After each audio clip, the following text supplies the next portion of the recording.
Hey, this is Alejandro Pelaez from Danagrave and Madras, and you're experiencing Poppitt's Corner.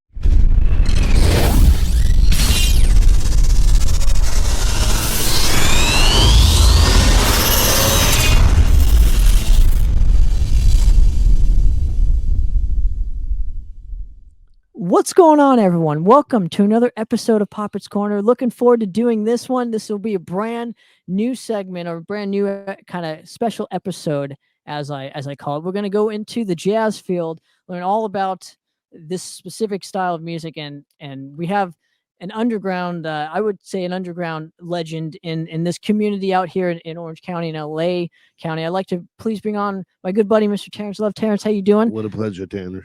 Good Thanks. to see you. Good to be here. Happy to tell my story. I'm looking forward to it. I appreciate you giving me a few minutes of your time to just talk shop and talk music away from everything else that's going on right now. But how you been before we get started? I'm doing pretty good. You know, life's I can't complain other than the clock's ticking and I seem to be getting older. Along with those experiences in life comes age. And along with age comes weak knees and sore ankles, etc.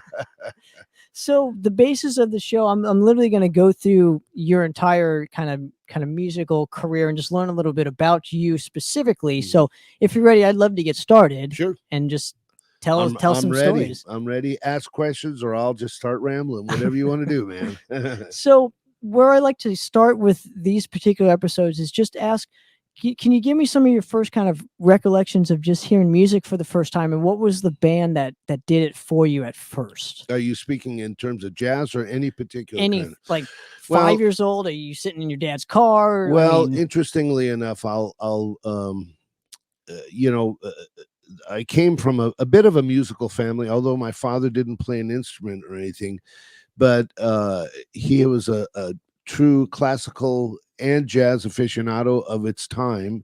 And like I said, I'm 68 years old, so I grew up in the 50s and early 60s. I kind of believe that if you think about everything, I've been able to go through everything from the remnants of swing music with the World War II and the big bands and all that stuff, all the way through, the Beatles, pop culture, the hippie stuff that went on. I was a punk rocker. I got into rock very early on with, of course, the Beatles, the Beach Boys, all that stuff, Led Zeppelin. I got into Jethro Tull, and then I was even a punker in the late 70s, and I got to do things like see Hawkwind in 1973 at the Santa Monica Civic, Emerson, Lake and Palmer with Mahavishnu Orchestra, Black Sabbath with when they first came out here. I think it was 1971, but the whole thing about music for me was that my father was an electrical engineer, and growing up in the late 50s and the early 60s, we had the first stereo, but it was a huge console, like a piece of furniture. And at that time, they had large speakers there, all draped on the sides, so you couldn't see it. It was all hidden. But my father went in there, and it was stereo. But people weren't wearing stereo headphones. So he went to Radio Shack, and being an electrical engineer, he rigged up a stereo mic jack or a headphone jack in there. But it was those hard headphones like the plastic from an old telephone, that real hard, and not much to it, but it was stereo. And but the cord was only like 5 feet long. So I used to lay down on the floor in the living room listening to the stereo through there, and I was listening to Brahms and Mozart and Haydn and Shostakovich and Tchaikovsky, Mussorgsky, all sorts of classical music, and that's kind of where I got my musical start, was with classical music. And I picked up the saxophone when I was 10, and I started playing that. And but my father listened to, back then it was different, where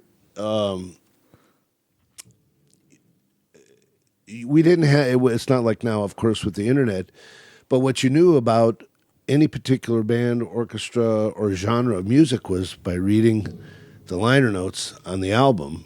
And that's how you learned. There was no, we had an Encyclopedia Britannica or whatever, these huge books, but the knowledge that you gained was on the radio or by listening to that and or reading the thing. So I would learn about classical music and I learned about jazz by the few. Like my father didn't have 6 Dexter Gordon albums or 5 Miles Davis. He had like 1 Sonny Rollins, 1 Miles Davis, 1 Al Hurd or, Dixieland or whatever. So that was it for me. So what I did was just dove into it. And there was some, I guess, inborn aptitude for me musically that it made sense. And the more intense and the more deliberate the music was, the more I understood it. It's interesting. So I want to go back real quick. So how old were you during this time period of essentially putting the headphones on? And another question regarding this is, did you guys actually have speakers so you could crank it up, or are you only listening to it through headphones through the... There were speakers inside there, but at that time when you put it in, it would cancel out the speakers. My dad rigged it up, cable through the back there. But I'm saying, were the headphones your preferred way of listening to music at that time, or was it a volume issue to where you kind of had to plug in? Okay. No, it wasn't a volume issue. It was a matter of that you couldn't hear separation through speakers that were just like this, not the level that you could when it was plugged in like that. And then, of course, and part of that came from where I really started noticing that was in 1965 when the Beatles came out with their first.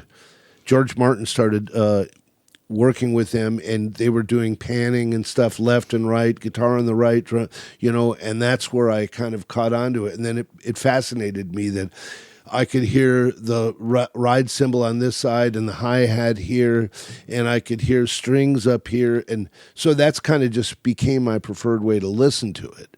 So I'm just kind of curious because it's what I call that is kind of isolation. So it's like you're isolating certain kinds of instruments within the mix itself. So I'm just curious, was this kind of an unrecognized kind of thing where you gravitated towards listening into specific things and having everything kind of separated, which is probably why you like jazz, because it's so chaotic and there's so many kind of things going on. So I'm curious if that played a part into why you loved classical and got more into jazz and prog because of the chaos and...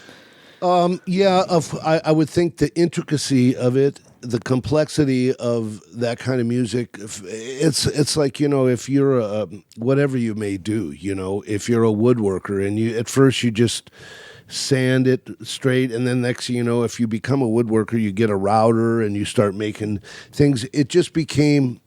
It was so interesting to me, and I had the aptitude for it. I kind of look at it this way. There are people that listen to music in the foreground, like me, and there are people that listen to it in the background. Like, it's going on, and they maybe groove to it or whatever, but they don't know any of the lyrics. They don't know any of the things like that. They just don't listen to it with the intensity that I do. Well, they're not invested. I would say invested in the music. I think you were more invested at an early age. So was this around 5 or 6 that we're talking about for you? About 8 years old, I would say, yeah.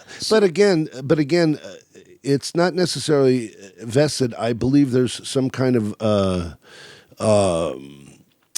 innate ability to comprehend or not. Just like some people are with mathematics. I happen to be mathematically pretty apt at it. And, but I think what it was, when I first was 9 years old and I got my first saxophone, I took a test in school, and they played 2 notes. They played a note here and a note here. One was higher or one was lower. And they'd say, you pick, was that note higher or lower than the prior one? And I scored 100% of it. I believe I still have that little sheet of paper. And then, of course, the band director goes, he's a big guy. Saxophone or tuba, that's how they do it.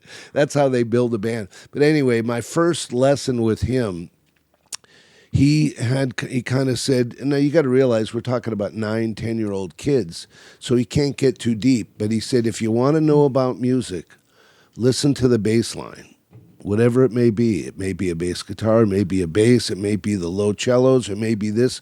But if you follow the bass line, you'll understand the chord structure. You'll understand what you'll keep yourself within that major or minor triad if you listen to the bass. And of course, these were all technical and theoretical terms and concepts for me, but I was able to just immediately listen and understand. And that's kind of how it started with me, you know. So when you get the saxophone, and you mentioned earlier that it was because of I guess right place, right time. Your teacher saw something where it's like because you were a bigger gentleman or a bigger kid, I should say, than the rest of your peers. Right. So it was almost like out of necessity. They probably needed somebody that could fill that void. But I guess what made you stick with the saxophone, even though you were kind of just given it? I'm just curious, what made you kind of fall in love with the sax? And you still play to this day, not as much as I would have liked to hear, but you still play to this day, so you're still invested in that specific instrument. So I'm curious, what made you gravitate and stick with that specific one instead of branching off into a trumpet or the piano mainly? Or interestingly enough, I think I really because I loved the trumpet. My brother ended up playing the trumpet, and I loved the trumpet because my first real thing with jazz was more along the Dixie line, Al Hurt, and that just kind of, I always wanted to play the trumpet, but then I heard Charlie Parker, and when I heard Charlie Parker and I was playing the sax, I said, okay, this is my guy. So I don't know if it was the horse or the cart, whatever happened first. I just know that after hearing Charlie Parker play, I found the beauty of the saxophone. So branching off of this, how did you initially hear Charlie Parker? Through a record. Okay, so it's like a friend giving it to you, or your dad bringing it home? My dad had records, and he had quite a bit. He probably had 200 records, and in 1964, that was a lot, and at least for your middle America type people. I was born in Chicago. We moved out to California. My dad's an engineer in the early 60s, and we lived a pretty middle class life.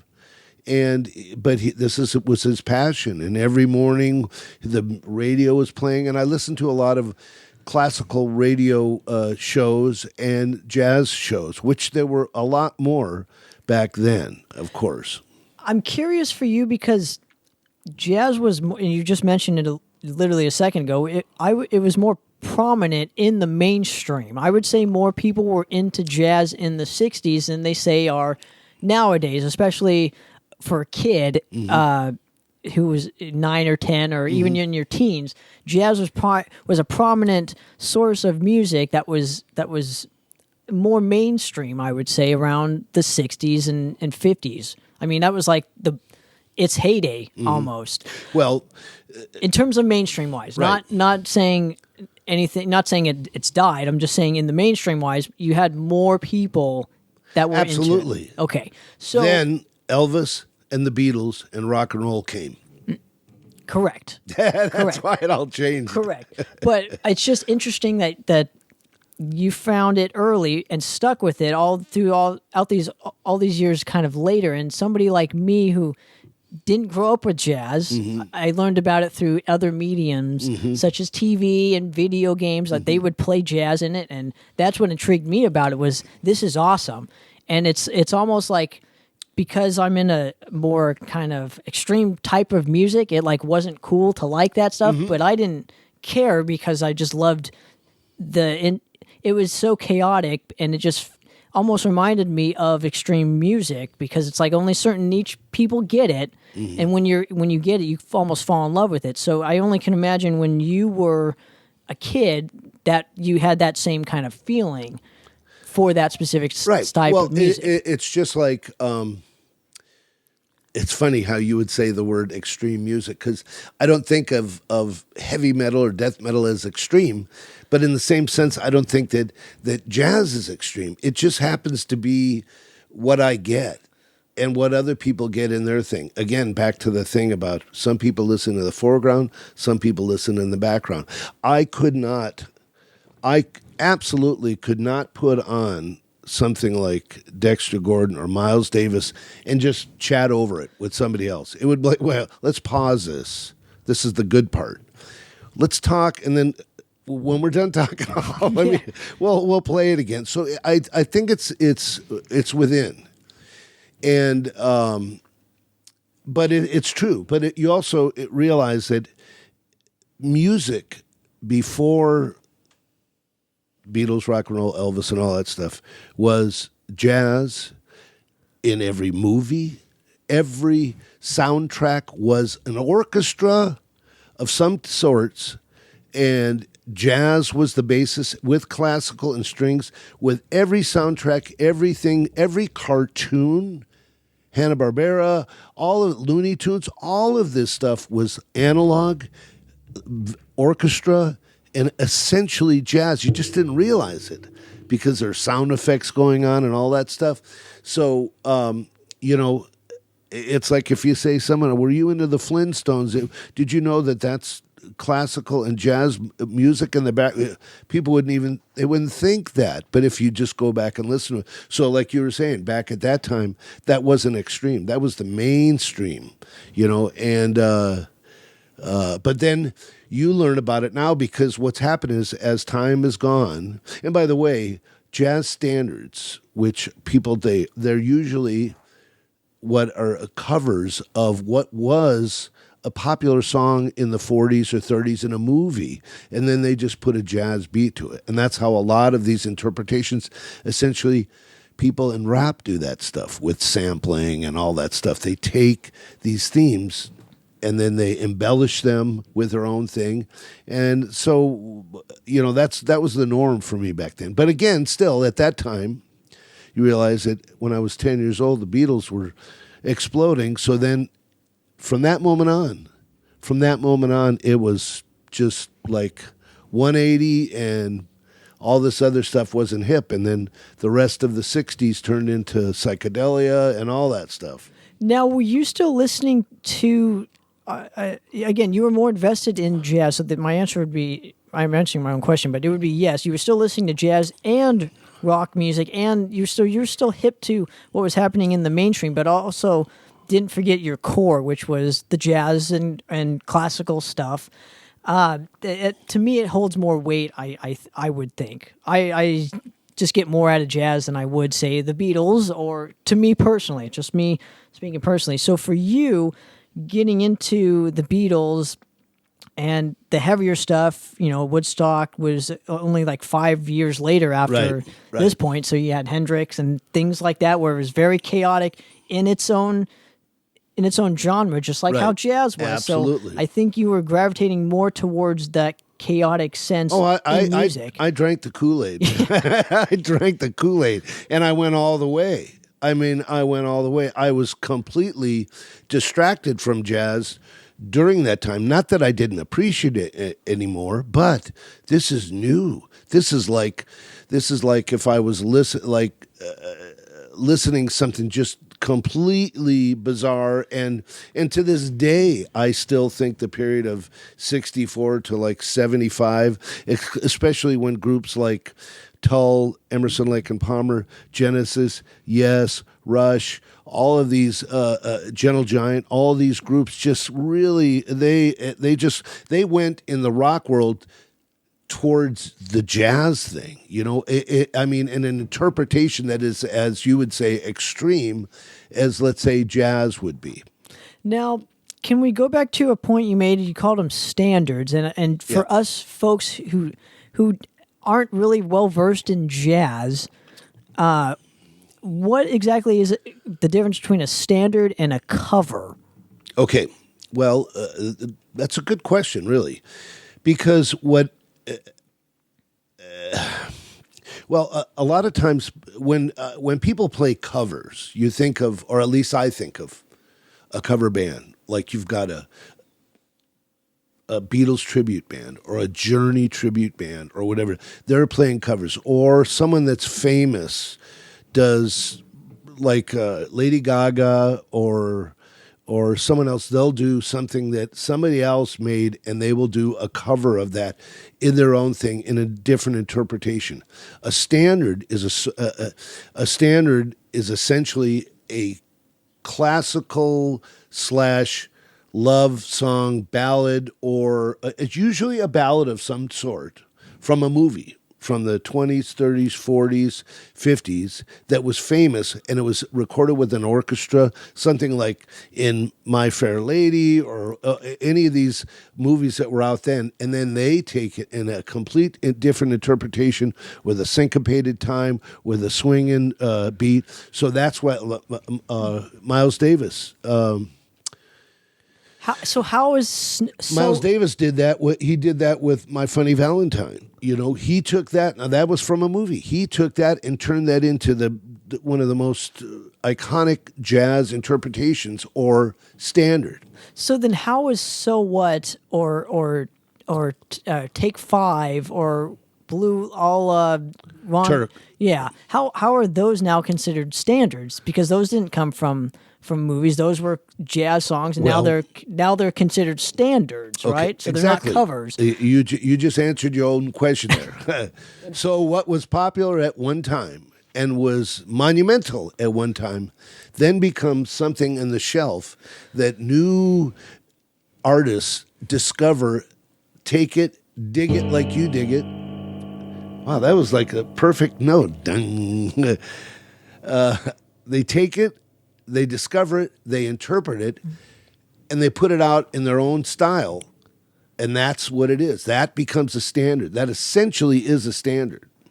So, obviously, moving now, like, I mean, let's take a punk band like Rosillos, okay? Somebody's going to get their head beat in tonight. That's not a standard. that's something that someone just made. But I've never heard like a punk band do a standard per se. But there are rock bands and even metal bands that will take someone else's something from the 70s or the 60s. A rock song can be a standard for a newer rock band. So why aren't we calling them standards? We're calling them covers. I guess is my initial question. Who's we? Well, the mainstream wise.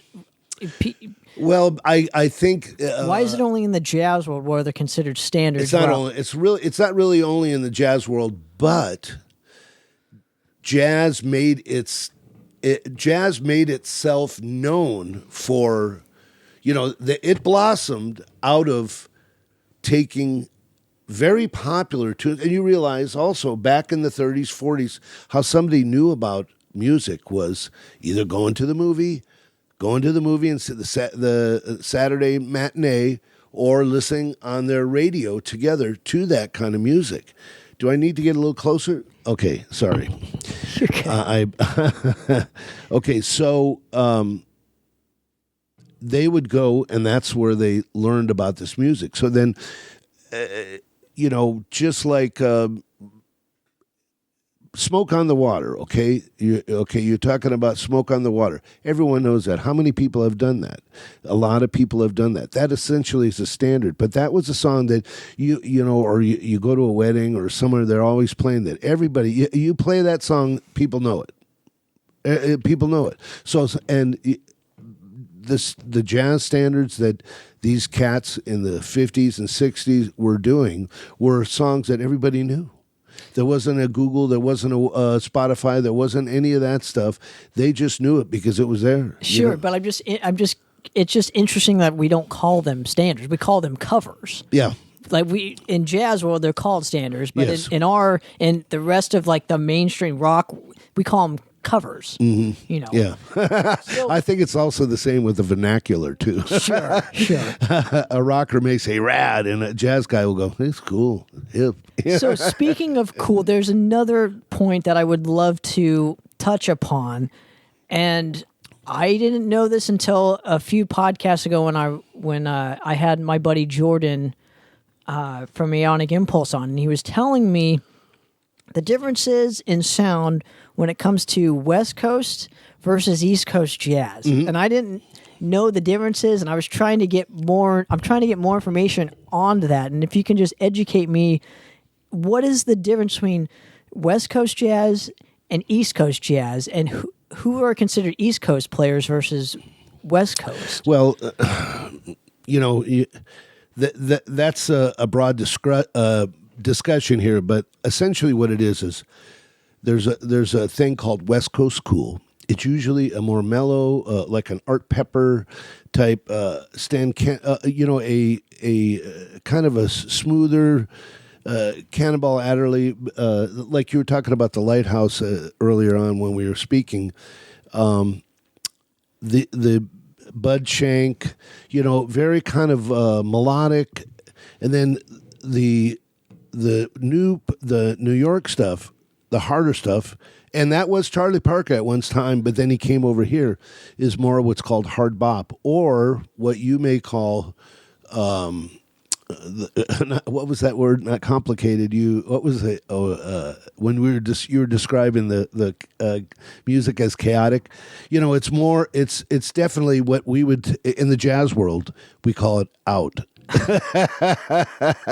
That's out, man. That's out. Different key signatures, modal structures of the chords, and very long, like Coltrane. Coltrane went in some crazy different things at times, but then if you listen to, like I said, Art Pepper before, or Jerry Mulligan, these were all what they call straight ahead down the line, and it's always pretty much a swing, and it's a much more melodic, whereas bop, hard bop, and all that was more chaotic, more edgy, Because he called, and I'm going to quote him, he called West Coast jazz as cool jazz. It sounds cool. Well, that's what they call it, West Coast cool. Okay. Yeah. And a lot of it is, of course, by just like guys in the in your genre of music have terms for this. A lot of stuff was going on at Capitol Records. A lot of stuff was going on in the Pacific recordings. There were specific recording studios and labels at that time, and they featured, just like Motown featured all of that rhythm and blues stuff and the Phil Spector stuff and all that stuff. But in the jazz world, there were people that were recording in New York. There was Norman Granz. There were some of these the producers that were just really into that stuff. And then, of course, we're separated by so far, and back then travel wasn't as easy, so it's just like tribes. Tribes are in certain places. And back then they would take trains or cars, go into places to go into gigs. Same thing here. It's 3,000 miles across the way. So it's different. That's, I think that's really what it is. But it's very noticeable and in the style. And some people also are very polarized about it. Some people, it's simple stuff, that West Coast cool shit. And then there are other, can I cuss or should I? Yeah, of course. And then there's guys on the, West Coast cool guys going on that bop, man. They're out. They're just trying to be out, trying to make too many effing notes, too many notes. So where does smooth jazz fit in? Because I think there's general consensus that a lot of people hate. Oh my God! I'm not a smooth jazz guy. Right, okay, so it's funny, when I was coming here, I was thinking, I hope he doesn't ask me about smooth jazz. No, I'm not asking you about it, but I'm All saying. Right. Well, let me just explain. In the jazz world, where does that specific thing fit in? Or was that years later that wasn't a part of the 60s? Well, first of all, let me qualify myself for those who don't know me. Whatever, I founded and built Steamers Jazz Club in Orange County here for 22 years, and one of the things when I built the place was, and this is in the early 90s, is that this is when smooth jazz was at its height, and Kenny G and all this stuff out there was, those were covers. Those were covers of jazz standards that were done, but it was done in a swarmy little way. And it's I call smooth jazz, and for anyone that's out there that's a smooth jazz lover, don't get mad at me. This is my interpretation. Smooth jazz is jazz for those who don't get it or those who listen to music in the background. Interesting. Smooth jazz it doesn't grab my attention. It sounds all the same to me. Now I know many people that do both, and many smooth jazz players that are fantastic straight ahead jazz players themselves. But the genre was popular. It was making money, and they were selling out shows by doing that kind of stuff. So they started heading there. A guy named John Clemmer, who was a great straight-ahead jazz saxophonist, got into the thing, and he started using an Echoplex, and he was going whoa, whoa, whoa, and it became very popular. And guys like David Sanborn. David Sanborn is an incredible player, but then he got into smooth jazz, and then he was playing with David Bowie. I mean, he could do it all. But I don't know if it's where the money was, and that's why they did it, and they got a crowd. A friend of mine, bless her heart, she's passed away, but she got some free tickets to the Hollywood Bowl about 3 years ago, maybe 4 years ago. It could have been longer than that, and it was for she says some jazz thing. Somebody just gave it to her, and I went there, and it was I can't even remember the name, Foreplay or something like that. I don't remember what it was, and it was like there were people in the thing with their lighters and cell phones going like this, like a ballad, and I was just going, whoa! I felt like I was tripping on acid or something at this show. But you know what? God bless them. God bless them, man. That's their thing. They do it. It's just not my thing. Well, sure. I was just curious where that fit in as far as the overall form of what jazz music is. Listen, jazz in itself, the word jazz does not, I mean, if you want to take it back to its roots, you might as well call it blues. Sure. It's true. Robert Johnson, you can go to blues. You could also sit there and go, well, it's actually Dixie bands that were playing in the South. And we could say everything that's Dixieland, which we now call traditional jazz, is that. Now what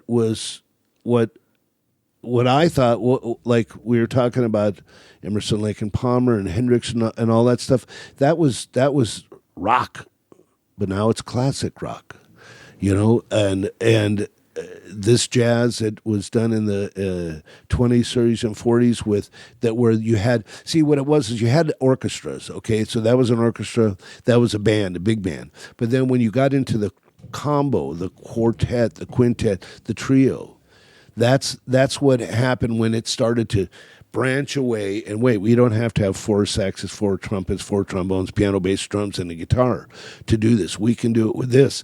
With 4 people or 5 people or 3, you can expand whatever is going on. So that became the mainstay, and then all of a sudden, Dixieland became what's called classic jazz, or I can't think of the name now. But what happened with smooth jazz wasn't called smooth jazz at first. It was called contemporary jazz, because just the word contemporary, that's like contemporary death metal. You know what I mean? I don't even know what that is. I know. Well, think about it. I mean, I as I age also, I never want to give up my opinions, but I just don't let stuff like that. Different strokes for different folks. I turn the radio on. I listen to what people call rhythm and blues now. Is that weird auto-tune? I don't know what it is, I don't have no idea what it is, what these people are listening to, and I'm just going. This is they're selling zillions of albums or whatever. Well, the thing is every decade has its own version of that specific style of music. So if you get a kid from this era and put him or her in the 60s, it would blow their mind because they wouldn't know what to do with exactly. themselves. I don't know if have you ever seen those things on YouTube? They're little videos and it shows a graph and it's like top Billboard of 1960 to 2020, and it starts out on the top. They show like Elvis Presley and then the Beatles, and then as it goes to the first quarter, one rises above another one. Have you ever seen that? It's like an animation of the charts, and I watched it watching Michael Jackson, Rihanna, Bruce Springsteen, all these people going in and out. You can go, oh, whoa, I remember that. Cyndi Lauper did that. Oh, Madonna did that. Oh, Stevie Wonder, blah, blah, blah. So you're mentioning Here Today, Gone Tomorrow kind of stuff. Exactly. It's interesting that... Did I lose it? There we go. Thank you. It's interesting that jazz, especially from the 60s and 70s, has held up so well to where it was popular, but it still was pertained to the roots of what music was. It wasn't about selling records. It was about music integrity, as I call it, which is why I love...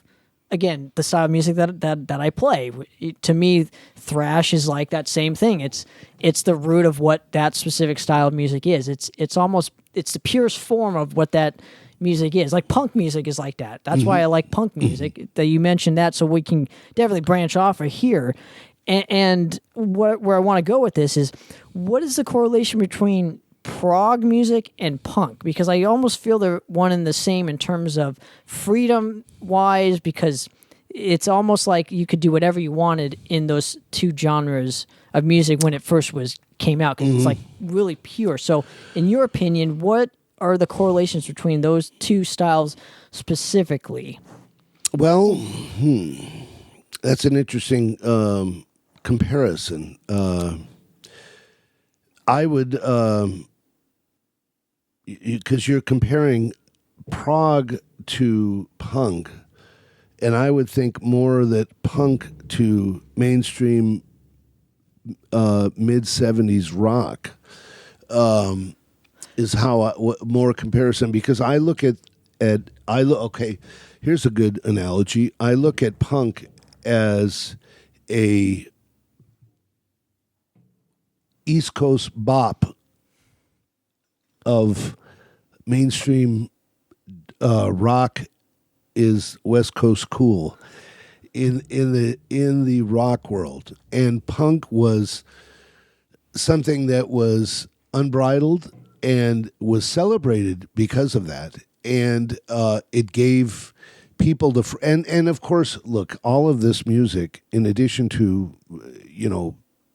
self-fulfillment and all that stuff, when you get an audience, that makes a difference. And it got an audience. And it just like what happened in the late 60s with the hippies and Woodstock and all that style of free psychedelic music, it went to rock, changed that from the Beatles, which the Beatles were, great rock stuff in the 60s, but then in 65, 66, 67, started changing, doing albums like Sgt. Pepper's and Magical Mystery Tour, and they're adding things like synthesizers and mellotrons and all these things, and the music changed for a lot of people. They didn't quite understand that.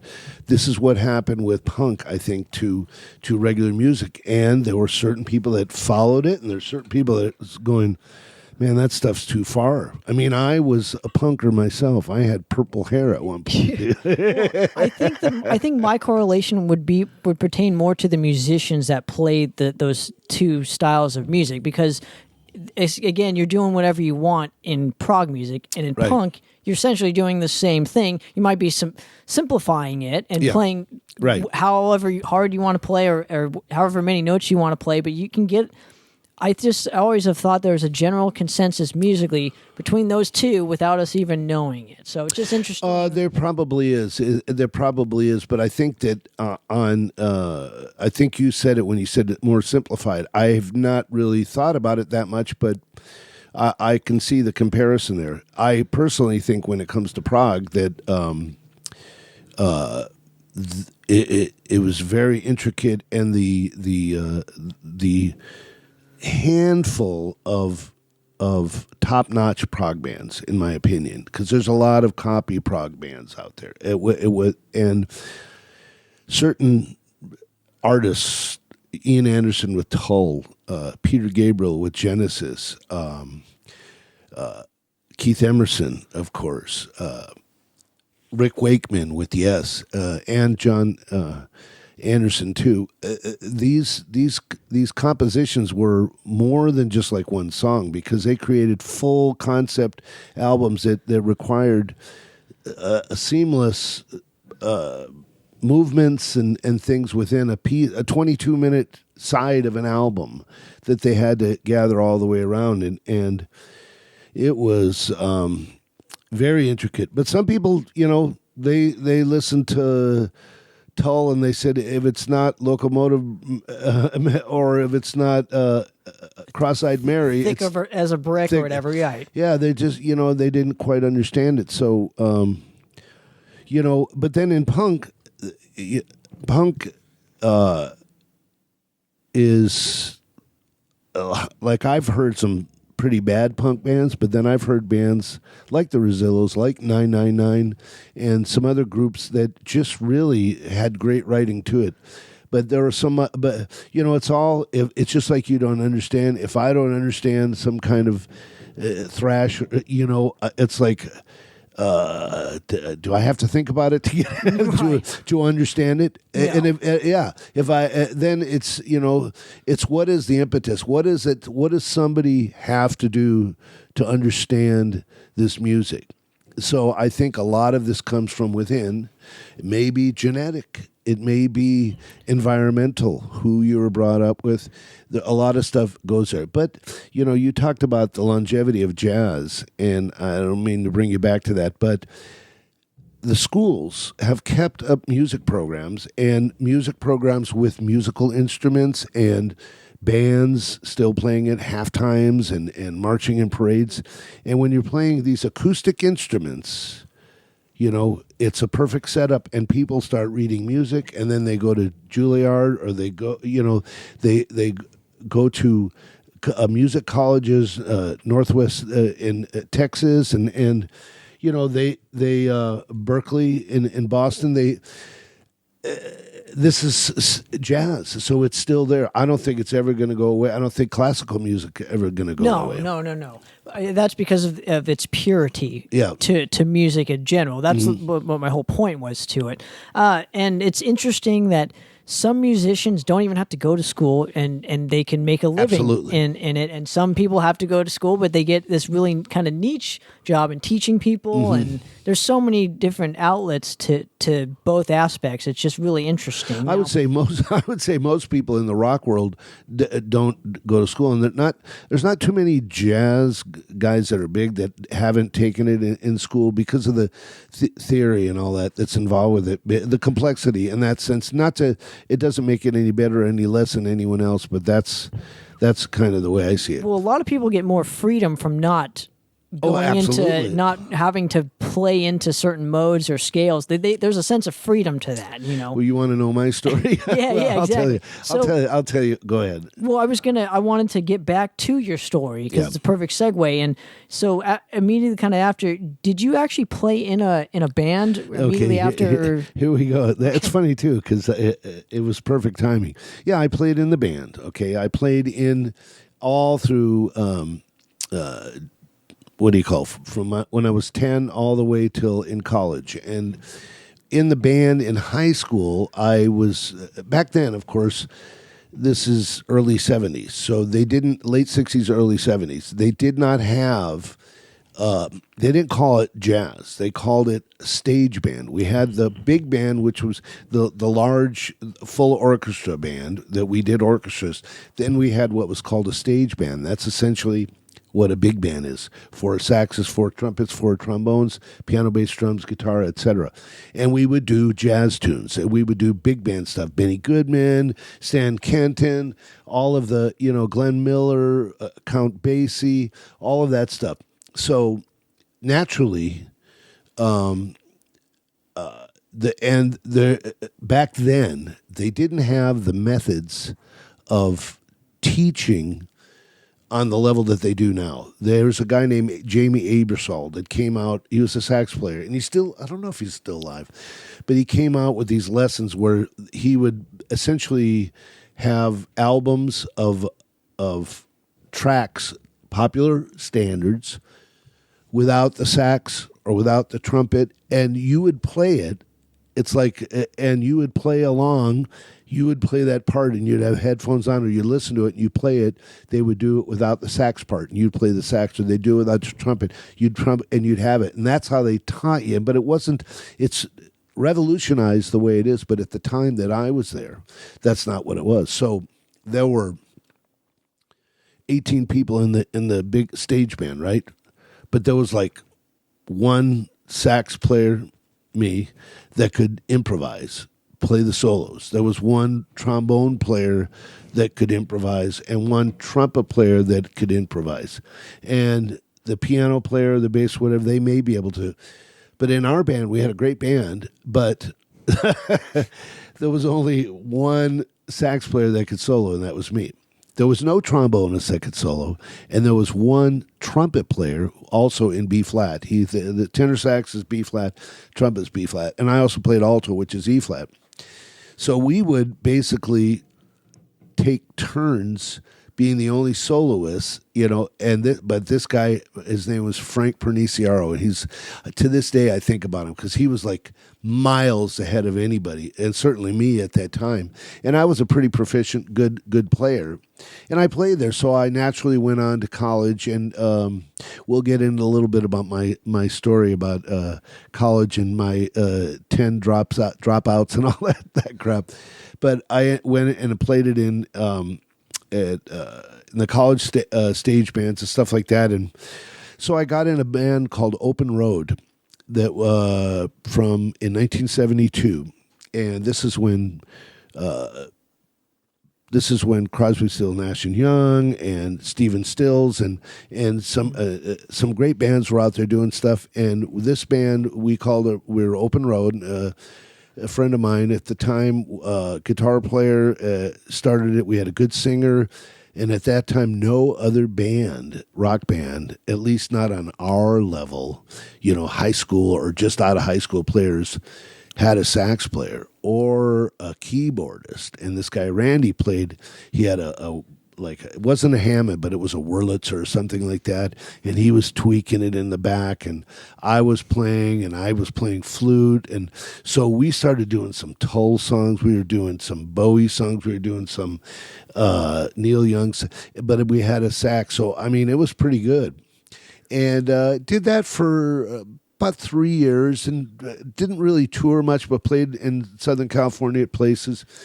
And then the band kind of broke up as things went, and I was struggling in school, and because I wanted to make money, and part of me making money was selling pot, and I was drinking beyond belief, and I just couldn't keep my shit together, and so I wouldn't call myself a loser, but I certainly wasn't productive in life at the time. And I'll tell you kind of what really cut me off from the whole bit about gigging anymore was I was maybe 24 years old, and this guy that I knew pretty well and played with him in bands, he was playing somewhere in like Toluca Lake, which is out there by Burbank or whatever. And he said, "Come out, man, and bring your sax, and we'll do this. I got a great gig." So I invite like 6-7 people. We all go out. We're having drinks. We're watching that, and I'm sitting there with my sax. He never called me up. And so I had, and I mean, I just thought I must not be that good, and I truly what it is I honestly thought, I guess my time's past. I was just supposed to be a college guy, and this I never was on a level of what would be called a pro, I think, but I was a pretty damn good player. And to this day, I could get up and play with a blues band and do some blues thing, but I was never really, really that good, what I would say. And that was kind of like, and you know me personally, so there's no lack of ego here usually, but it was deflated immediately, and I just said, It's interesting that you didn't have almost, I call it like a pick-me-up. You have two choices when that initial thing happens, because it happens to all musicians. It's either you give up or you become better and put in the work to become better. So my question becomes, and I'm going to ask you this, and it's going to sound a little jaded or okay. But I'm just curious, what didn't you have at that point that would make you want to put in the work to become a better musician instead of just calling it quits, essentially? Interesting question. It's not what. Ask it one more time so I get it right. Okay. So usually we have this instinct as musicians you have two choices. You either quit or you kind of take a step back and say, I'm going to do this, do it better and learn and put in the work to become better. Mm-hmm. And I'm just curious, what at that point didn't you have in your repertoire, a tool that you needed that you didn't have at that point that could have made you work harder to become that better musician? It's not what I didn't have. It's what I did have. Alcoholism. Alcohol and partying was much more important than being structured and doing the work that it took to get good. And to this day, I probably believe that if I would have applied myself, or if I would have quit drinking, and if I would have straightened my act up, I could be better. But I wasn't so gifted to the point of where it would come alcohol and drugs or not. It was my, at that point in my life, by the time I was 23, 24, there was no, I was on a locomotive heading for disaster. And it's probably an internal thing, so it's probably impossible to ask this, but I'm curious because there's two kinds of people. It's people that can't stop drinking, or there's one that has like a threshold, as I call it, where they can they can do it in moderation. Mm-hmm. And you seem like, no offense, you seem like the guy that doesn't have that threshold. I certainly don't. So my point in all this is it's interesting that music, and I'm sure music meant a lot to you, but it didn't mean so much so to where that you could just give it up so easily. And maybe I'm putting this really harshly, but give it up so easily for drugs and alcohol. Mm-hmm. Like that was more important than the music. So it's interesting to even hear that coming from you. Well, at that moment in your life, not okay. Now, but I'm talking at that moment. It's just interesting to hear that drugs and alcohol meant more to you than the music. And instead of applying that same energy to music. Says the non-alcoholic. Okay. When one becomes alcoholic, it's not something that can be explained that way. And it has nothing to do with my instinct was strong enough to, I truly, and this is just me, I can only speak for me, I truly believe that I or other in alcohol are different neurologically or genetically or whatever. I'm not here to pronounce anyone else, but once I've lost the ability to control that, there's no turning back. And it doesn't, no matter what, excuse me, what I did, it didn't, and it could, see, because it polluted every part of my life, regardless of if it was music or cleaning my room or whatever it is, everything was affected by it. And nothing changed in my life till I got sober. And I've been sober 34 years now. And I understand more than ever how my alcoholism has nothing to do with my inability to become a great player or any of that stuff. It just is there. it's there, and it's something that can't be. It's something that I can't. I can't make my eyes brown. And I can't, you know what I mean? I can dye my hair. I could lose weight. I could, I could work out or whatever, but I can't not be this. And for someone that does not have this obsession and compulsion, it's very hard to understand, because it's just like, I don't like beets. I love food. But if somebody put a beet in front of me, I wouldn't eat it. I wouldn't eat it. Okay, I don't care. Maybe if I was, that's the last food on earth, I would eat it, but I just don't, because it's not anything I want. But alcohol, I could not drink. And again, it's not. I'm not trying to. No, let it all hang out. None of this, No, I'm not trying to insinuate that you're an alcoholic by any stretch of the imagination nowadays, because you don't drink. And I'm alcoholic nowadays. Okay, I just don't drink. Okay, cool. But my point, it's just really interesting that some musicians are and I guess as human beings, some people are like that. Yes. They don't have that initial threshold to cut themselves off of a certain substance or something that's that they think can fill in a void that can't be filled. So it's just interesting as people that and the thing is, I think that's that whole subject of drug abuse and alcoholism and all that stuff is best left for the individual, because as you can think to yourself, well, God, if he was good enough, maybe he could have stopped. And then I could sit there and go, well, how could you just leave that much beer in your can and walk away? You know what I mean? What's wrong? There's something wrong with that guy, See, it's just because we look at life or I look at life differently than someone that has no problem with putting this down or whatever. That's the difference.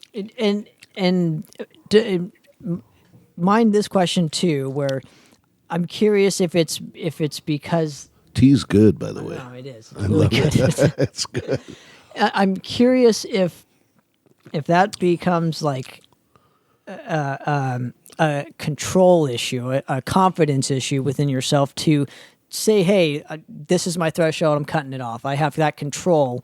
And so it's interesting, again, maybe that's where that situation or issue lies, is just having control with anything in your life. Or not having control of it, because yeah, I do believe that there's certain traits of a person that is that has addictive qualities about them. That you put a bunch of sugar in me. I want more sugar. Give me a pizza. I can't have just one piece of pizza. That's true, But again, the whole thing about this kind of stuff is that. It's my opinion. A person that has addictive behavior, I only can make an opinion about myself, nobody else. Now, you or somebody else that it does not have this compulsion, I'm free to hear that kind of stuff. And I have you realize that I'm an alcoholic, a sober alcoholic, and I opened a bar, a jazz club, and we'll get ran to it. I don't want to spoil it too much, but that was it's kind of ironic here, yeah. But. No, and I'm only asking questions. Yep. I know nothing about this because I hope I never have to get into that. I just know so many people that suffer with that addictive quality, and I've always just curious of there's nothing wrong with asking questions on why that happens or No, it doesn't bother me. So I'm an open book, buddy. Well, information is key here. Yep. The more we know, the more we can learn, the more conversations we can have without being afraid to even have them is key here to bettering that part of society, as I call it. I believe so. Let's move ahead. So in the immediately after this point of I want to talk about your college days. So give me a year real quick. 1972. Okay, so 72 to like 1980. What were you doing musically speaking around this time? I was playing in bands till about 76. And then I got the letdown. And so after this, Were there any musical projects that you touched? Did you ever record with any of these? There are some recordings. There's some actual records and things like that. But let's just say that the mainstay, the person that I did most of that with, became a non-entity in my life after he's a he was my closest friend for a long time, and he'll remain unnamed. And he basically tried to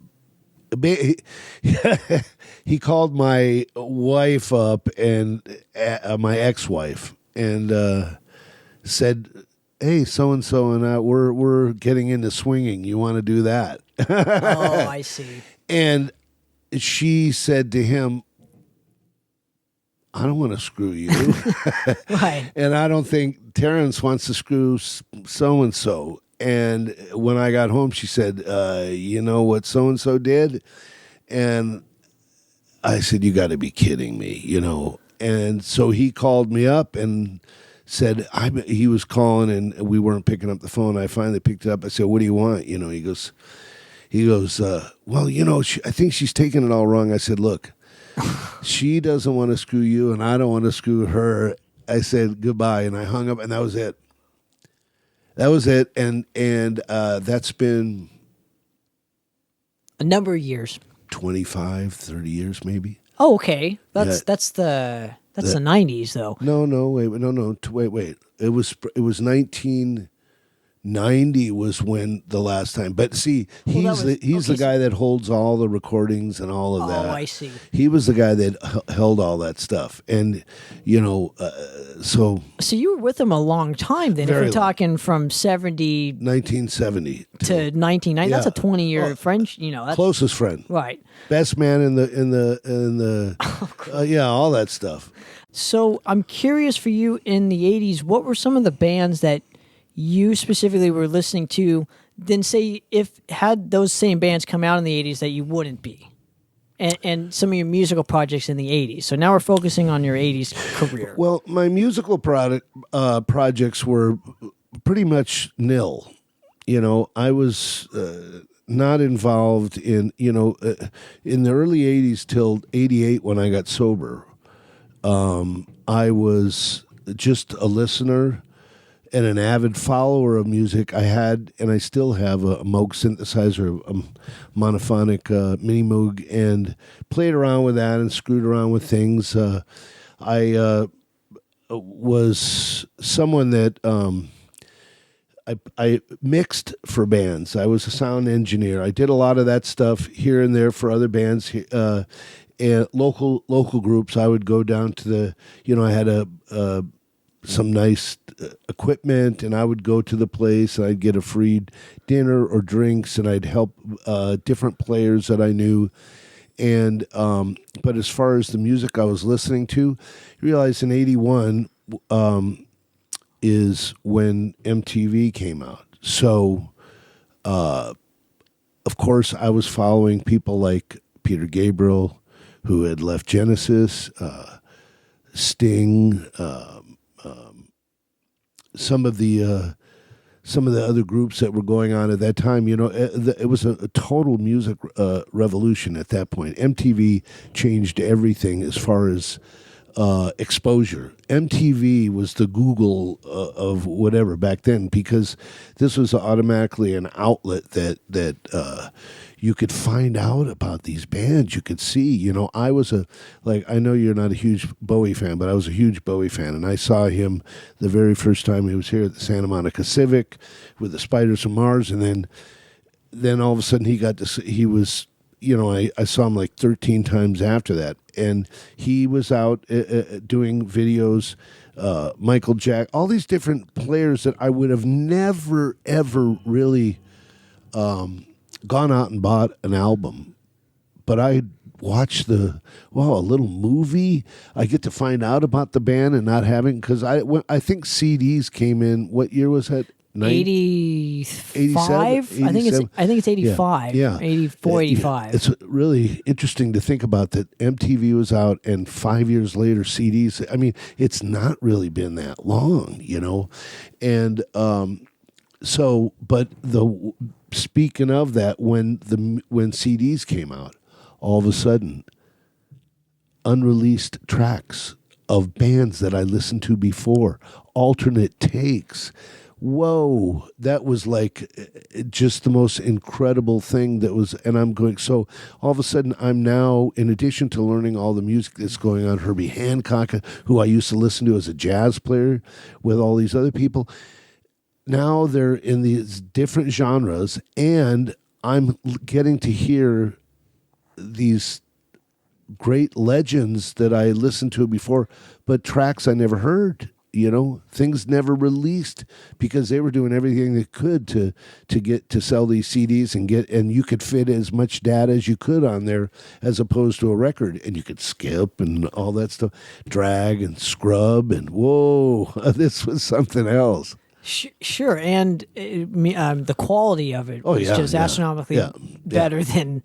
Yeah. The only problem is it was really expensive to buy a CD. I don't think people my age know.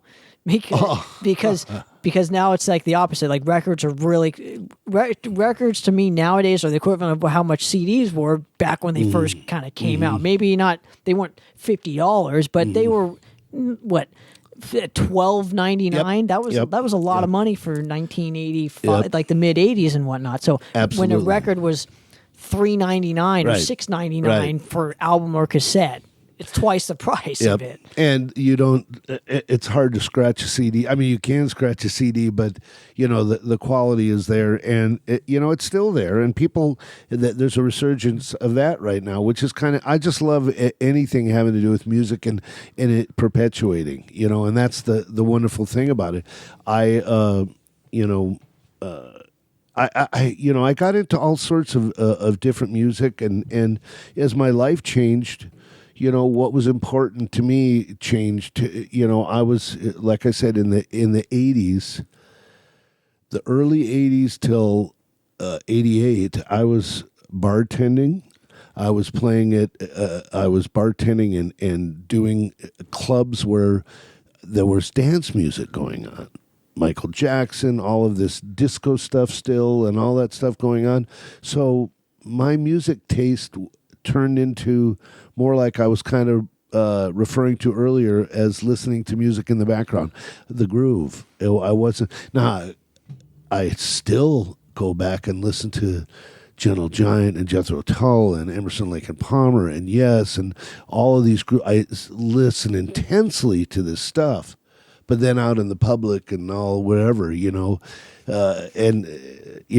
would put on KLSX, whichever, I think that's 97.1 it was at the time, the only what they called classic rock.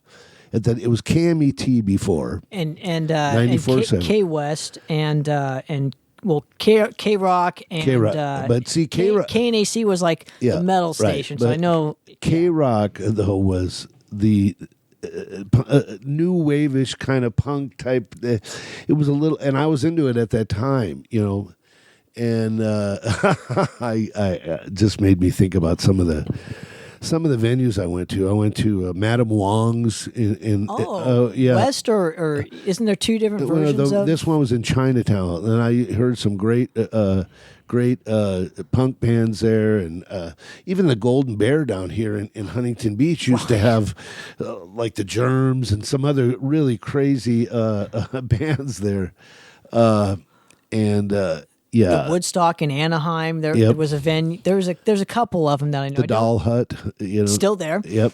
Now I want to touch upon one aspect that I definitely missed with you personally is, your instrument of choice, which is the saxophone. Mm-hmm. I'm curious what playing that instrument has taught you that you apply to life in general. That it's like, do you have more of appreciation for life thanks to playing a musical instrument? Oh, of course.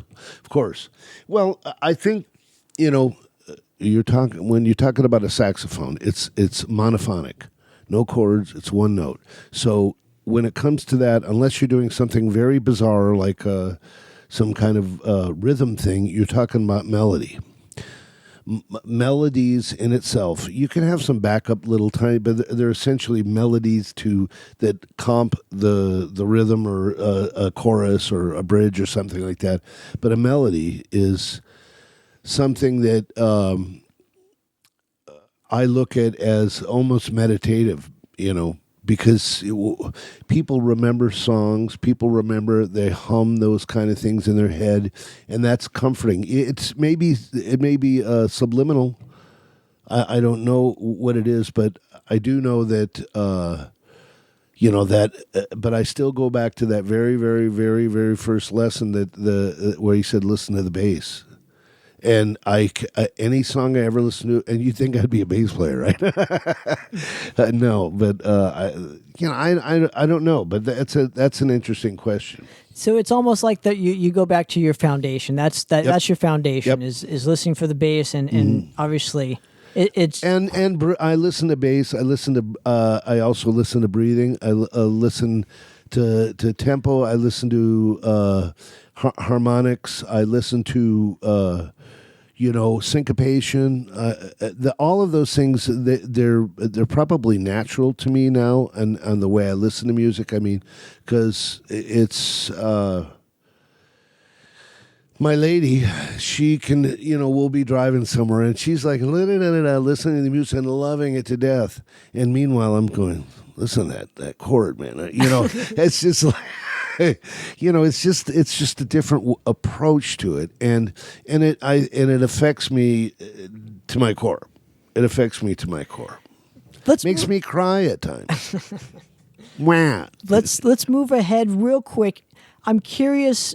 Obviously, the '90s point is I wouldn't call it the prime of your life, but it's almost the start to kind of where you are now. So I'm curious, what made you decide to start Steamers per se, or a club in general, when you were coming out of your alcoholism? Mm-hmm.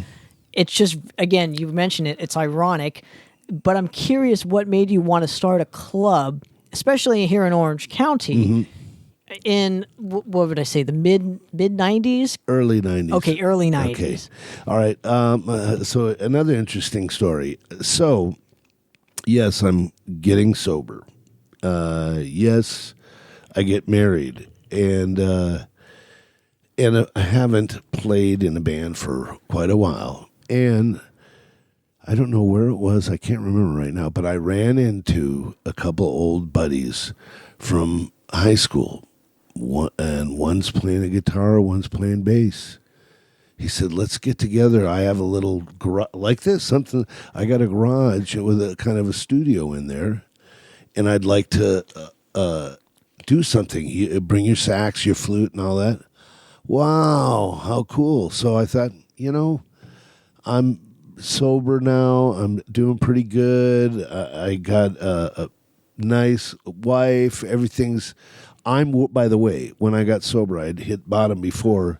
I was making a lot of money in restaurant management and all that.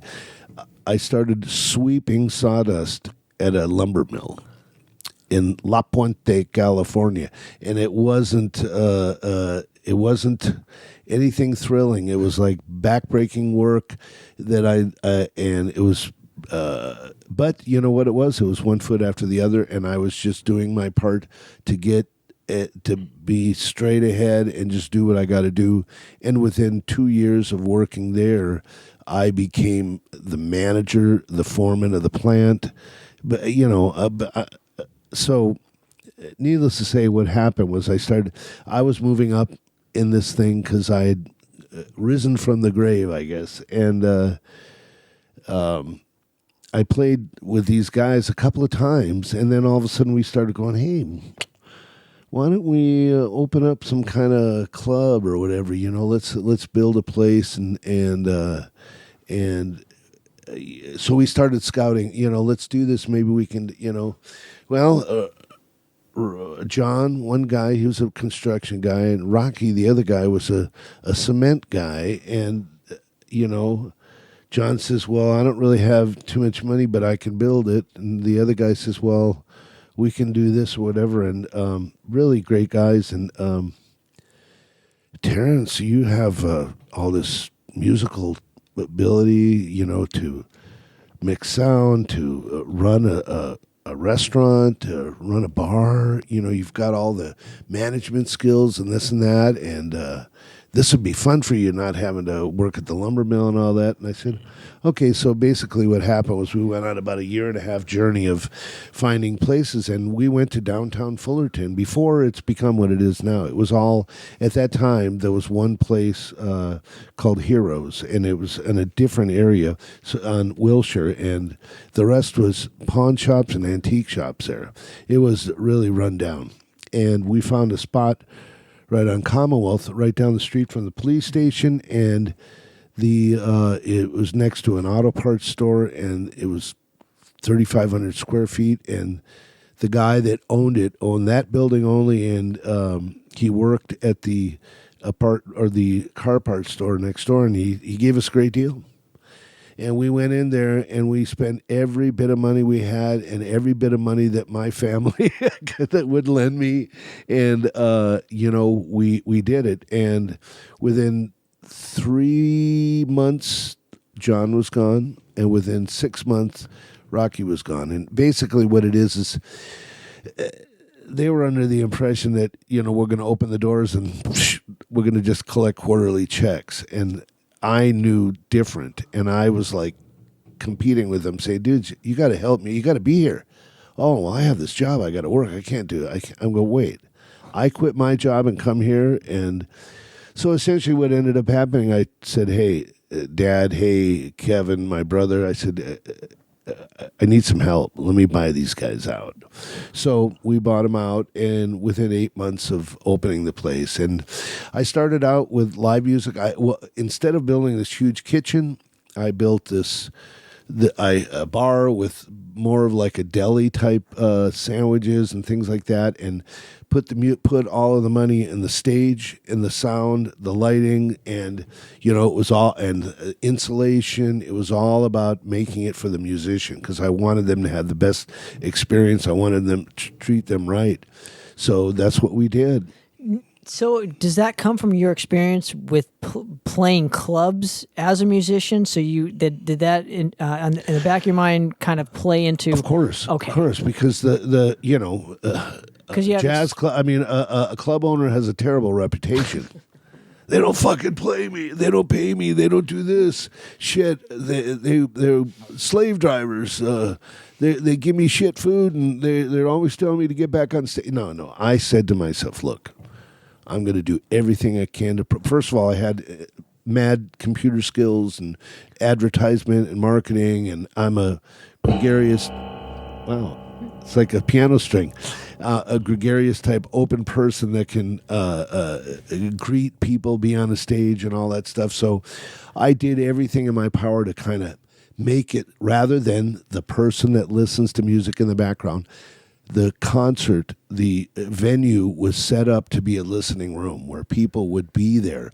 And so each and every band that came up, I got on the stage, and I didn't go, here's Tanner Poppitt's group. I brought, here's Joe Schmo on the bass, here's Joe Schmo on the piano. I introduced them all up, and at the end of the set, each and every set, I brought them all down one at a time and gave applause to everybody. So you almost made it intimate for the players. I love that. So yeah. Starting at first, how does the name Steamers come into play? Why settle? I think settling is the wrong word, but I'm going to use it anyways. Why settle essentially on Steamers? Okay. And essentially, is it called Steamers Jazz at first, or did it eventually morph into Steamers Jazz because that was the primary music being played at that club? Okay, it started out as Steamers Cafe. And one of the things we wanted to do was present live music, jazz, and other kind of music too, 7 nights a week. We are right by Cal State Fullerton, right by Fullerton College, right by optometry class. There was like 60,000 students in the area. We wanted to make it so it was all ages, so anyone could come in. And so we wanted, and of course at that time in the very early 90s, Starbucks wasn't even, they were just starting off. So we were selling beer and wine, and We had coffee drinks, and the steamers, the actual logo. I don't know if I've ever shown you it. It's a guy playing the sax sitting in a cup of coffee like a latte or something. That's what it was. And steaming jazz, okay, like hot steaming jazz. A guy named, you know him, Stan Getz had an album called Steamers, and or Steamin', I can't remember right now, it's been so long. but that's what it was all about, is hot steaming jazz essentially, and out of the coffee cup and all that. So that's where we came. I didn't come up with my Rocky's wife, I think, came up with the name, and the rest is history. I wouldn't think that jazz in the 90s could make you money 7 nights a week. Okay, jazz has never made anybody money. No, but to keep a club open, okay, you have to incentivize people to come to the club. Yep. They have to be into the music, but I'm assuming too that some of your focus lied on presenting the food properly. Yep. and having that quality of food to where people will just come in. They don't have to like the music. They could just come in and have a bite to eat. And they did. And it was set up that everything was set up to be casual. Everything was set up to be good and inexpensive. I didn't even charge for the bands there was no cover charge at first. People would come in to see a free concert. I never ever paid the band based on draw. Flat rate. This is what it is. It's $300, it's $200, it's $700, it's $1,000. That's what it is. You pay it, and if you want another gig here, get people out. But I never said, "Oh, it's light on the door." One thing I never wanted was me to be looking at the door going, "Oh shoot, I'm going to have to pay him a lot," or me looking at the door saying, "I can get away with it," or the guys on the stage going, "Oh, there's nobody here. Why should we care?" So. Is that depending on what night of the week these bands would play on? So if they played on a Tuesday, you would say the Tuesdays are 200. No. Okay. It's all on who the band is. Okay. Yeah. It's all on who the band is. And it started out with, and then, God bless the people that played, it's like the old adage, build it and they shall come. Nobody had a jazz club. There was a place called Randell's over here in Newport Beach, or that area, Irvine area, I believe it was. Smooth jazz guy.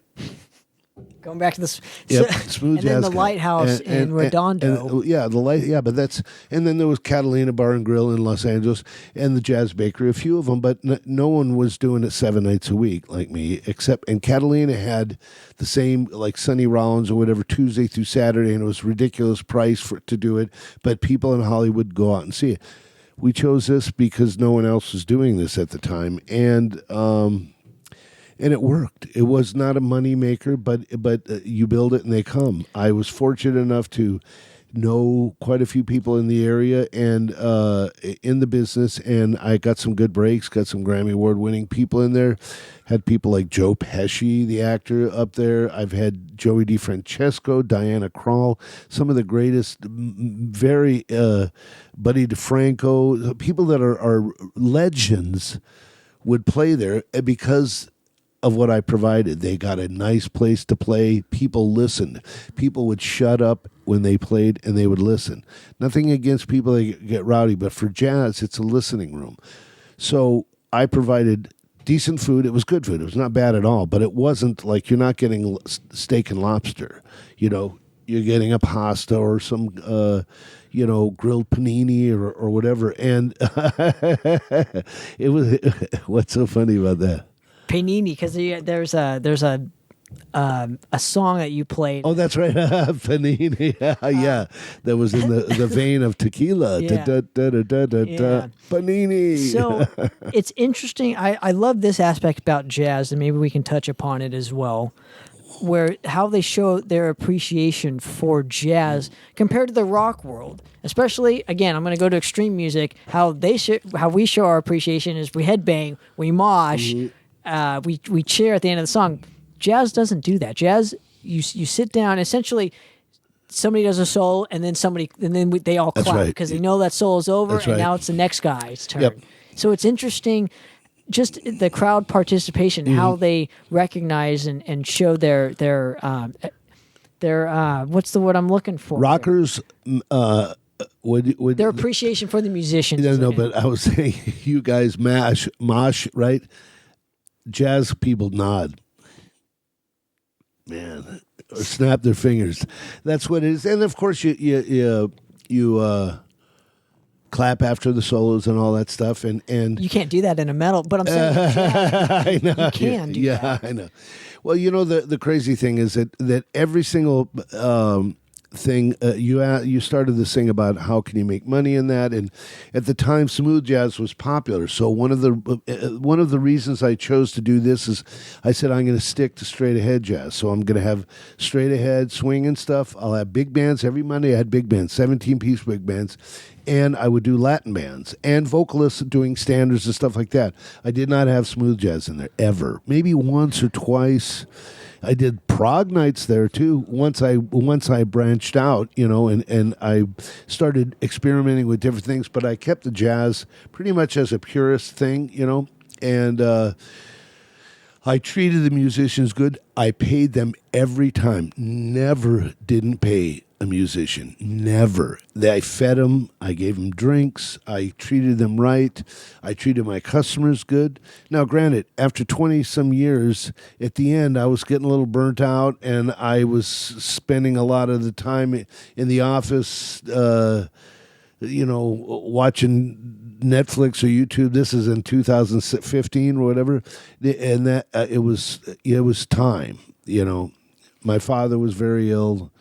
I wasn't around when my mom died. I wasn't sober. It was a long time ago, and so and it was a struggle to make it happen.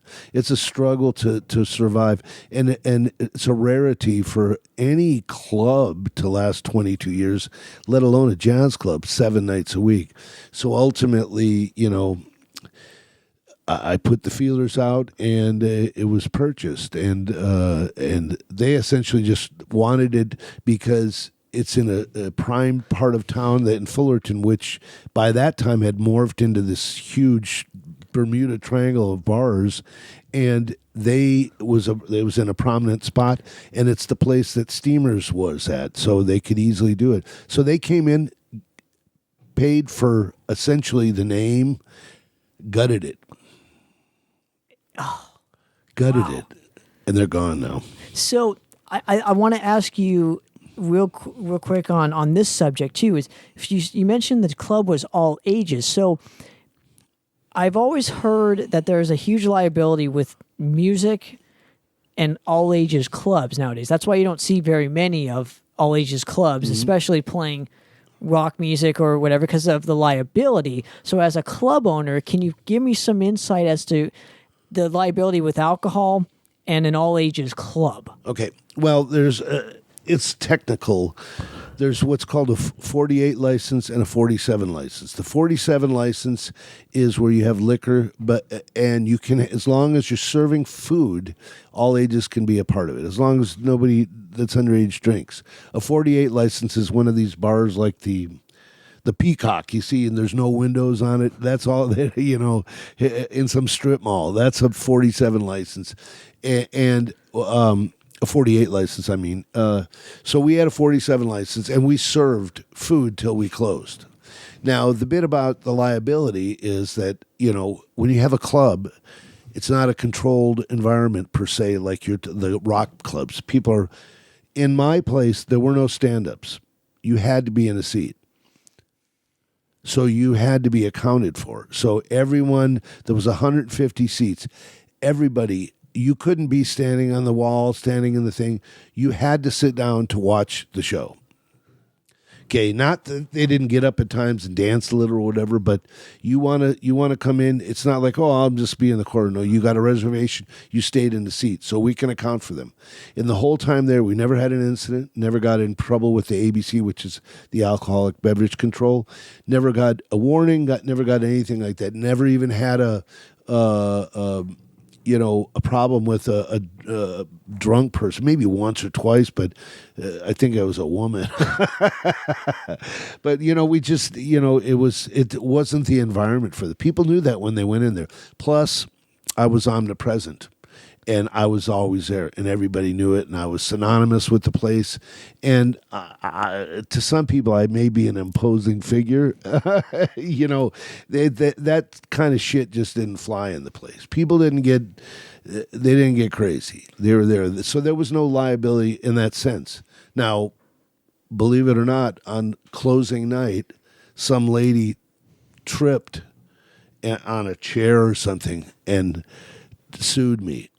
Yeah, she like for her, you know, we were crowded that night, and we're crowded all the time. But she probably knew we were closing, thought I'm going to pull a stunt, and fortunately, my insurance paid the medical bills or whatever. She just like broke her ankle or twisted her ankle, some kind of shit like that. But that was the only real liability. The main liability was, you know, my employees stealing alcohol and shit from me, you know, doing drugs in the liquor room or whatever. You know, that's sure comes with the seen territory. I'm sure yeah, you've I've seen seen that it all. Yep.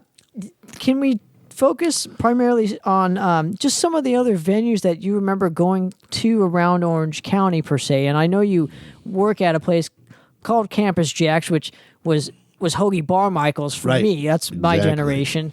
So I was hoping we can get into some of this territory. And just, I want to ask you, and I know you were friends with the gentleman who used to, essentially the couple that own the Lighthouse. And the Lighthouse is kind of like a synonymous spearhead in Orange County in general with primarily jazz. There are a lot of records that have been recorded at this particular venue. So I'm curious in terms of its sound, and I'm sure you've been there. Yes, many times. So in terms of the sound, why is it so? What about that particular location and the sound?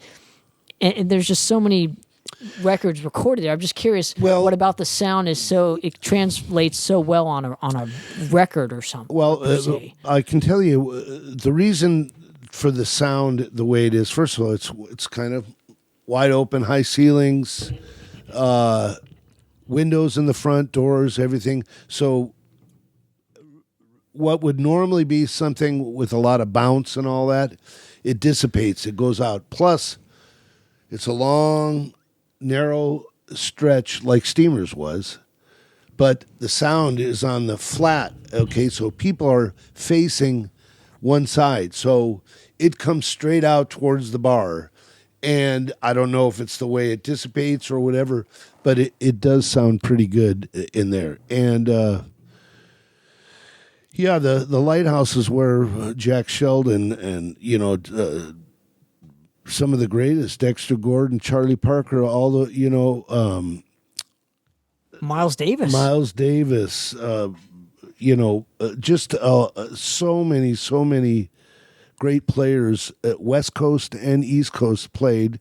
My friend Howard Rumsey, he was the bass player and he was with the Stan Kenton band. And he's one of the last guys that I think was alive in the Stan Kenton band that stayed there. And he actually didn't own the place, but he basically was the impresario of jazz there. He's synonymous with it. And for many years. And then strangely enough, I had met him quite a few times, but then when I opened Steamers, he was the greatest supporter. He would come in with his wife, Nancy, all the time, and he would go. And another thing, I don't know if I told you this, there's a station called K-Jazz, and it's at Long Beach. Used to be KLON, and there's a very famous guy named Chuck Niles, who was the jazz radio guy for many years. I used to every 2 months or so go on and do a live stuff with him on the promote what's going on at the club. Or no. I would just go on there for fundraisers or as a jazz guy talking. Chuck and I were good friends. Oh, okay, that's cool. Yeah, and they would have. Plus, it's a fundraiser because it's publicly funded. So I'd go on there and I would offer things and talk and help DJ with them and all. I should pull those things out. I have some good interviews. I go way back, but yeah, you know. So they were great supporters, and I would get the word out. And you know, I don't know if I also told you this. I did a series in Catalina Island for a whole summer, 11 concerts there, over there at the country club, take a boat on there Friday. Just a lot of things involved with jazz in Orange County and basically Southern California. I love it. Well, lastly, what are you kind of doing now and how did you essentially get the gig? I'm going to use musician terms here. The gig at Campus Jack's, which essentially was bought Hoagie Bar Michaels, which again was a club that us musicians used to play all the time. They revamped it into, I don't know if it's primarily a jazz club. I know they have a jazz night there. Yep. There's some rock bands, from my understanding, that play there once or twice a week. But how essentially did you get hooked up with them? Well, interestingly enough, Jack Jasper, who owns Campus Jack's, he owned a place called Jack Shrimp on PCH in Newport Beach, right across from the Hornblower, where they have those big boats that do the tours around there. And he was there 28 years. And he decided to build this place, which is right across from the Hoagie Bar Michaels, right? John Wayne Airport. Yeah, John Wayne Airport. He decided to take this, which was a bit of a rock shithole. And I know you have great memories of it, but as far as, it wasn't very classy, it was kind of run down and all that. And he went in there and just completely vamped it. And even since the last time you saw it, you wouldn't believe what's going on there. But they started doing a jazz policy like once a week, and this is about 4 years ago. Once a month or twice a month. And my friend Tony Guerrero, he was kind of doing it monthly with them, and Tony was with me for almost the whole time. And as a matter of fact, he was there on closing night at Steamers, and we have a long history. I did a fundraiser there for some. Let me go back a little bit. I told you I sold the place. My dad was ill. I stayed with him for a couple of years till he died, and I kind of just, I'm done with jazz. I'm gonna be old and just listen to my music and not get involved. I don't have to worry about any of this crap anymore. And I went to see someone, Gina Saputo, play at a place called the Anaheim Packing House or whatever. And downstairs, she was there, a great singer. She sings with the Jeff Goldblum band, and she's fantastic. And I went and seen her. I hadn't seen her in years, and this is after my dad had died. And I thought, well, I might as well go listen to a band. And I hadn't seen a live band. And you realize I presented 9,300 concerts at Steamers. 9,300 over the years. We used to do them 2 on Saturdays, all sorts of stuff. So, and all this time, I hadn't gone 2 years without seeing a band play.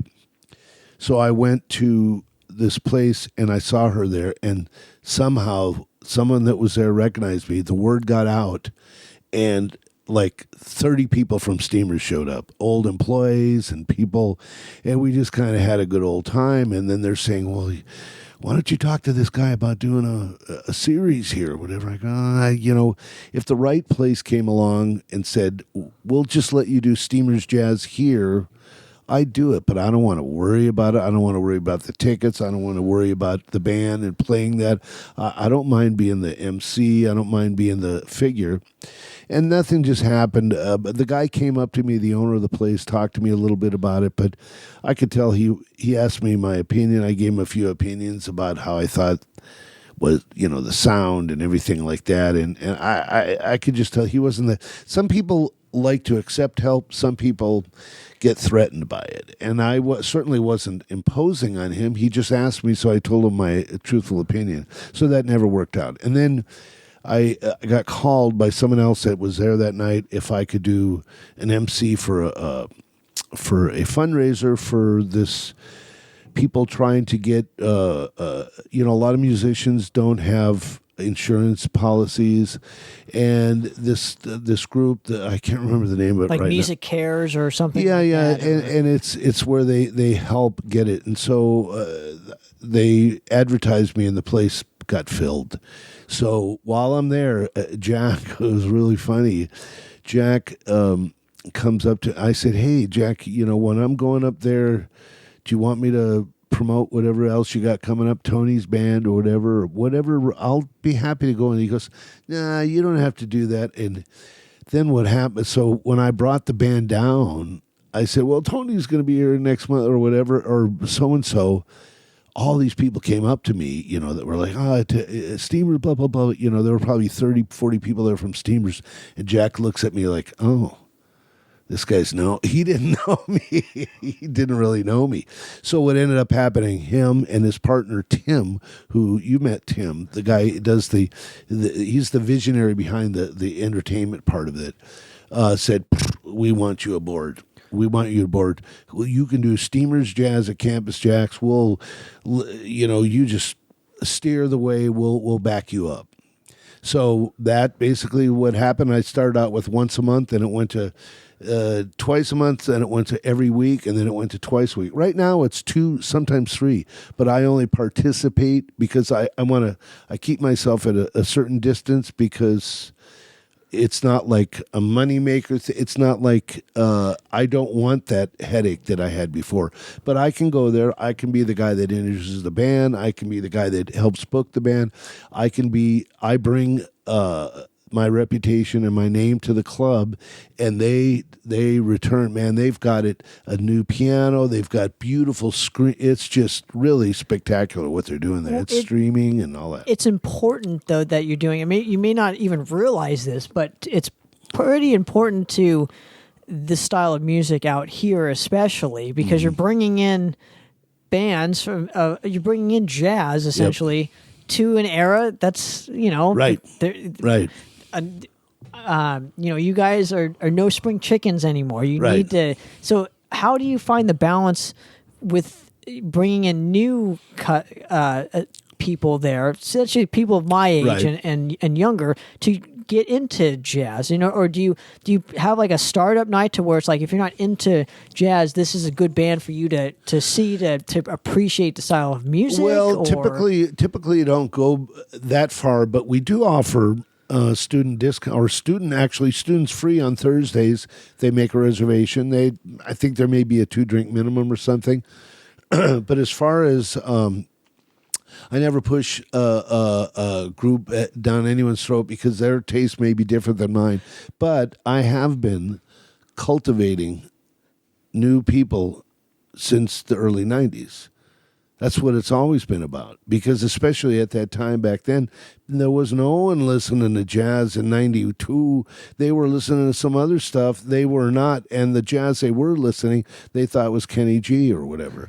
That's what they were listening to. So I'm cultivating, I'm educating, not me personally, but me by presenting this style of music. And you're right, this is important for this to be perpetuating. And there'll be a day that I'm gone, and there'll be another person that does it. But if I can be a part of it not saying a minimalist way, but in a way that does not disrupt my life, why not? And that's what I'm doing now. It doesn't disrupt my life. You got to witness that. You came there, enjoyed a night there, which, by the way, you're more than welcome to come again. It's long overdue. I will. But you understand. I mean, you can see what's going on. It's a beautiful thing, and I'm happy to be a part of it. Well, I'm happy that you're here, Terence. Thank you very much again for giving me a few minutes of your time to do this with me. Lastly, where can people find anything that you're a part of, and especially Campus Jacks? I would like to help promote in some sort of way on this particular episode. CampusJacks.com, or they could go to SteamersJacks.com, or they could go to Facebook, Campus Jacks on Facebook, on Instagram, or Jack's Hideaway. That's JAX, CAMPUSJAX.com, and all these shows are there. And if they want to go and if they're a student or whatever, bring a student ID. It's free cover. Just make a reservation. There's a lot of great things coming up. Also, just want to remind you, coming up on July 7th through 11th, we're doing our second Meta Jazz festival. We did one last July. We're doing another one, and this is at the Barclay Theater in Irvine. Yours truly will be the host, and we're talking some very, very brilliant. Eddie Daniels is going to be there, and Roger Kellaway, some of the greatest guys alive are going to be there playing there. And I don't know if you've ever been to that Barclay Theater in Irvine. It's just gorgeous. It's like a performing arts center. And we're going to be doing after party things also. So, and I think that's it. You know, maybe I'll see you at NAMM show. Are you going, or you don't? I don't know. I've no idea as of this moment, but you never know. I never say never anymore. But All right. Terence, really Thank you appreciate a very moment of your time. Love here. you, Tanner, man. I Love you too, appreciate it, man. It's great. I love it. So another episode of Poppitt's Corner. Hopefully, we'll get this man back on the show and we'll do some more jazz talk because I Absolutely. Love that I think we have more to talk about even a too. lot. We only scratched the surface here, but Terence, I want to thank you again. And for another episode of Poppitt's Corner, guys, we're out of here. Cheers.